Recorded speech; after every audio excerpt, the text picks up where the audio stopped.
What up? It's your boy Wall Street, and I'm back. Thank you very much for tuning in. And today, talking about another 2025 NBA draft prospect, Mr. Carter Bryant, out of the University of Arizona. He is a 19-year-old prospect who just finished his freshman season at the University of Arizona. And he did not have the best stats, which is why I think a lot of people are raising the question of, is he ready for the NBA? Is he going to be an effective NBA player, or is he going to be a bust, right? And I think it's hard to tell.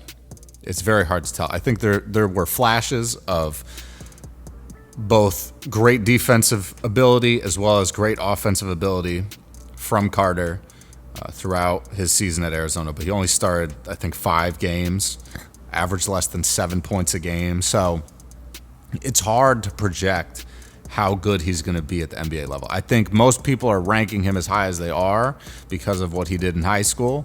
And, that's typical. I mean, he's only a year removed from high school, so it's not that crazy to base it off of that. But he was the Pacific Coast Conference MVP his junior year, when he averaged 22.1 points per game, 13.7 rebounds, 4 assists, 2.9 blocks, and 1.6 steals per game.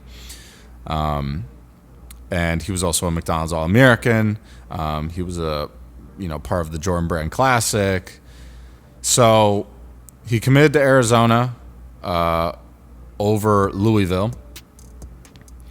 He was a 5-star recruit on ESPN. He was the 20th overall recruit in the class. And, I think just the stats at college were just underwhelming. He played under 20 minutes a game, played 37 games, 5 games started, 46% from the field, 37% from 3, 70% from the free throw line, 4.1 rebounds, 1 assist, 0.9 steals, and 1 block, and 6.5 points per game. So he kind of is just like a very good, well-rounded player that can do a lot of things. And the comp that I think makes a lot of sense for him is Richard Jefferson. I think, Richard Jefferson had a very kind of similar all-around nature to his game, was also extremely athletic, at least earlier on in his career. Towards the end, wasn't as athletic as he was to start, obviously. And they have the Arizona connection as well. And Richard Jefferson was the 13th overall pick in the 2001 NBA draft. They are projecting Carter to go 14th overall to the Spurs, which was a pick that was originally owned by the Hawks. That goes to the Spurs as part of the DeJounte Murray trade, I believe. So, the size is pretty much the same too. Carter Bryant is 6'7", basically 6'8". He's like 6'7 and 3/4, 215 pounds. Richard Jefferson was 6'7 or 6'8, kind of around that same weight range.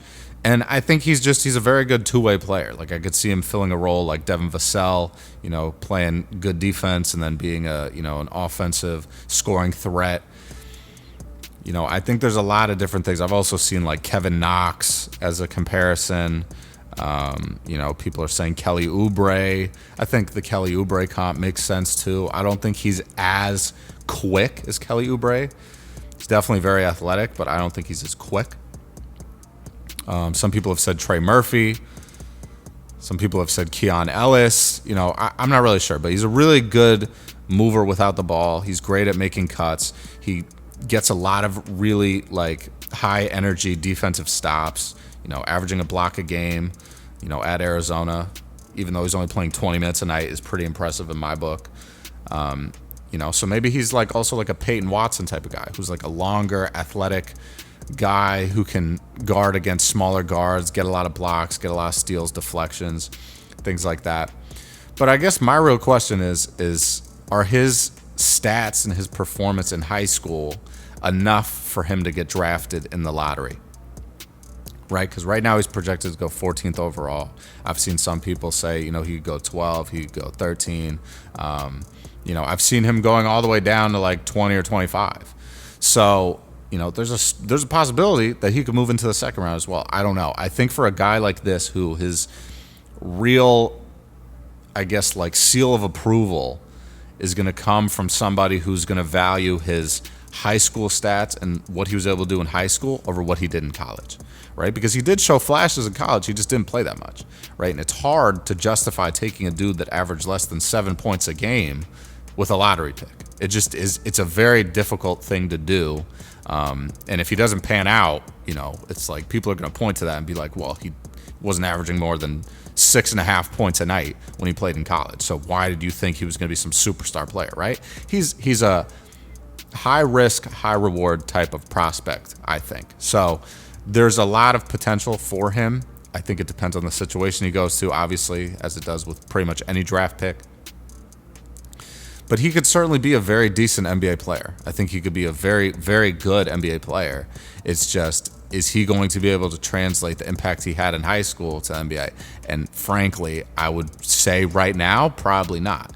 Because you saw the decline from high school to what he did in college. And it's not like it's going to get easier in the NBA. So I see him, at least for the first couple of years of his career, he's probably going to be doing, similar numbers to what he did at Arizona. Right? I don't think he's going to be a guy that's averaging double-digit points right away. I think he's going to be a guy that's going to get put in the corner to spot up for threes, a guy that's going to make cuts to the basket, a defensive stopper. So if he can really improve and focus in on defense, even though he's already a very good defensive prospect, that's probably going to be his calling card for the first couple of years in the league. And, we'll see what happens from there. But do I think he can be a lottery pick? Absolutely. Do I think he will end up being a lottery pick? I don't think so. I don't think he's going to be a lottery pick. I think taking him 14th overall would be a stretch. I just don't think you can put all of this focus and all of your marbles into the fact that this dude was really good in high school. There's plenty of really good players that play in high school that don't pan out in the NBA. Right? And you had the step of him going to college and not really performing, especially on a team that didn't have a ton of other really big prospects. You would have expected him to really, perform a little bit better and produce a little bit more. But again, it's not all about stats. Karl Anthony Towns did not have crazy stats coming out of Kentucky. Devin Booker didn't have crazy stats coming out of Kentucky. So there's a lot of ways for guys to make their name in the NBA without having some illustrious college career, even if they're a one and done. Like you can average less than 10 points a game in college, leave after one season, and be a really good player in the NBA. It's definitely possible. I just don't know if him being a lottery pick is in the cards. Right? It depends on the type of team that's picking him. I think towards the later end of the lottery, it's a lot of teams that aren't necessarily looking for projects, guys that they're going to have to work on. Like I think the Spurs are kind of shifting into win now mode. I think the Rockets, who are picking, 10th, are shifted into win now mode. And, there's other teams with, between those two that are looking for a guy that they could probably work on as a project. That you have the Blazers at 11, you have the Bulls at 12, and you have the Hawks at 13. I could see them picking him as well. I just think they could probably get someone who can make more of an impact immediately as opposed to Carter Bryant, right? So I do think he's going to get picked. Obviously, I would be shocked if he slipped to the second round. I think it's a possibility, but I don't think he'll slip to the second round. But I don't think he's going to be a lottery pick. But those are my thoughts. I want you guys to let me know what you think in the comments down below. Who do you think his NBA player comp is? Do you think he'll be picked in the lottery? Let me know your thoughts about Carter Bryant. And I'll be back to you soon. Promise you that. I got more videos on the way. But till then, stay safe, stay up, stay blessed, stay humble, handle business, stand on business. Peace out.